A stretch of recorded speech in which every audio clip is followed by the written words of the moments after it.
Itu asyafaqah al khalqi kullihim, punya empati, punya kasih sayang ke semua makhluk. Bahwa takdir kita ada perbedaan itu ya wajar, tapi bahwa definisi itu nyata. Tadi beliau menyebut termasuk satu saudara atau satu komunitas dengan makhluk-makhluk Allah yang lain. Pernah suatu saat Nabi memuji ada seorang nakal itu, diterima tobatnya Allah karena di jalan ketemu anjing, kemudian ngasih minum anjing itu dan Allah mengampuni. Meskipun secara hukum usul fikih tidak bisa digeneralisir, misalnya kalau minumin anjing 1 surga, kalau 100 tambah surga. Nanti lupa minumin manusia gara-gara kebanyakan minumin anjing gitu. Tapi apapun itu faktanya ada cerita di hadis seperti itu.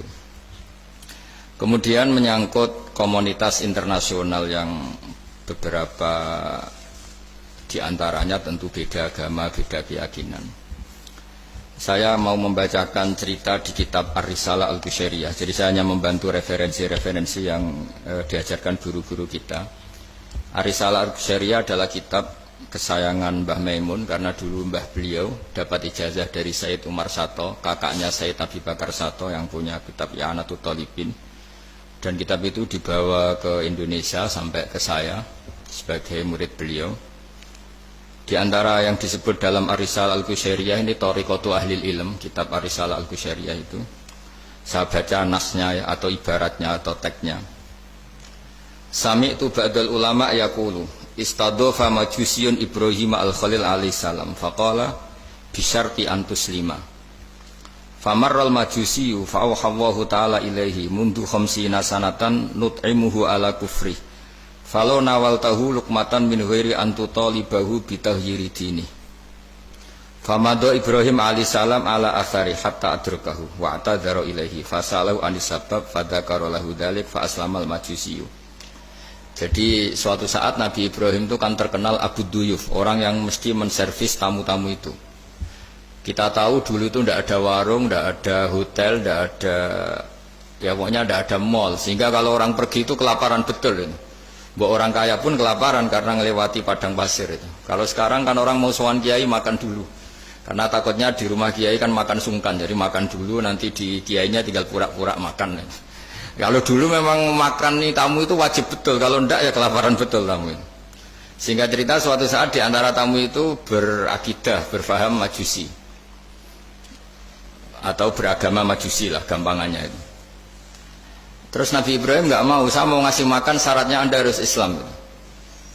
Akhirnya orang ini putus asa kemudian meninggalkan Nabi Ibrahim. Saat orang itu meninggalkan Nabi Ibrahim, Allah memberi wahyu ke Nabi Ibrahim. Orang itu umurnya 50 tahun dan dia hidup karena tak kasih makan. Terus kata Allah, mundu khamsina sanatan nut'imuhu ala kufri.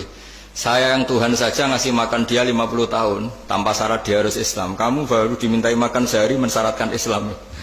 Walhasil terus Nabi Ibrahim ngejar orang majusi itu, terus monggo-monggo makan di rumah saya. Singkat cerita terus orang majusi itu tanya, kenapa Anda berubah pikiran? Terus Nabi Ibrahim cerita bahwa beliau ditegur Allah kemudian harus melakukan itu. Jadi cerita-cerita seperti itu banyak. Dulu kita dengar para kiai sering cerita ketika seorang Yahudi rumahnya diusir Amr bin As untuk pembangunan masjid. Ketika lapor ke Sayyidina Umar, masjid itu yang mengambil tanahnya orang Yahudi harus dikembalikan ke orang Yahudi. Dulu guru-guru kita juga sering cerita Sayyidina Ali itu pedangnya dicuri sama orang Yahudi. Ketika ketemu di pasar atau di jalan, kemudian Sayyidina Ali yakin itu pedangnya, dilaporkan ke Qadhi Syurah. Setelah itu Sayyidina Ali diminta, buktinya apa? Saksinya siapa? Kalau itu pedang Anda, saksinya Hasan dan Husain. Tapi kata hakim, Sayyid Hasan Husain itu keluarga Anda, tidak sah jadi saksi. Zaman itu Sayyidina Ali masih berargumentasi, waqad qala Rasulullah sallallahu alaihi wasallam Hasanun wa Husainun sayyida syababi ahli jannah. Tapi kata Imam Surah, tetap standar saksi itu tidak boleh dari keluarga. Singkat cerita, qadhinya itu pakai standar hukum usul fikih, al-qaulu qaulu sahibil yad. Yang dibenarkan adalah yang sekarang megang barang itu. Ketika nggak ada saksi, al-musaddaq, yang dibenarkan al-qaulu qaulu sahibil yad, yang dibenarkan ya yang megang barang itu. Singkat cerita dimenangkan oleh orang Yahudi tadi. Setelah dimenangkan Sayyidina Ali agak kecewa, masa seorang Amirul Mukminin sidang di pengadilan negeri kalah. Tapi orang Yahudi tadi akhirnya insaf, sadar sampai masuk Islam, sampai beliau ngendikan bihada taqumus sama wal ard, karena ini langit dan bumi berdiri karena keadilan itu. Jadi ini cerita-cerita referensi yang bisa menolong teman-teman siapapun berkomunitas internasional. Karena pikiran saya sederhana ya, al ilmu yurisul ahwal, ilmu itu melahirkan sikap. Jadi kalau kita punya referensi yang cukup tentang toleransi, insya Allah kita hidup di mana saja punya toleransi, karena toleransi itu juga ajaran agama. Di antara yang diceritakan para guru-guru kita adalah ketika Nabi mau dibunuh oleh orang namanya Daksur atau Duksur, siapa nggak tahu KTP-nya saya. Kiai kalau baca Daksur. Ketika beliau sedang santai di satu tempat, tahu-tahu ada orang yang mengambil pedangnya, kemudian bilang, "Mayyamna'uka minni ya Muhammad." Sekarang Anda sama saya berdua, siapa yang bisa menghalangi kamu? Nabi dengan rileks menghentikan Allah. Kemudian si Daksur ini gemetar, pedang jatuh. Kemudian diambil Nabi. Sekarang ya Daksur, mayyamna'uka minni, yang bisa menghalangi kamu siapa? Orang itu bilang la ahada, tidak siapapun. Nabi dengan gampangnya fa'afa'anhu, Nabi memaafkan. Padahal ini jenis harbi, jenis orang yang jelas punya niat bunuh. Terus artinya kita-kita yang ngaji di pesantren, saya ngaji di Mbah Maimun, punya Bapak Kiai Nur Salim, semuanya ngajarkan bahwa di mana-mana perang kekerasan itu ya karena kita diperangin. Udina lil ladzina yuqatalun, karena kita diperangi kita boleh perang.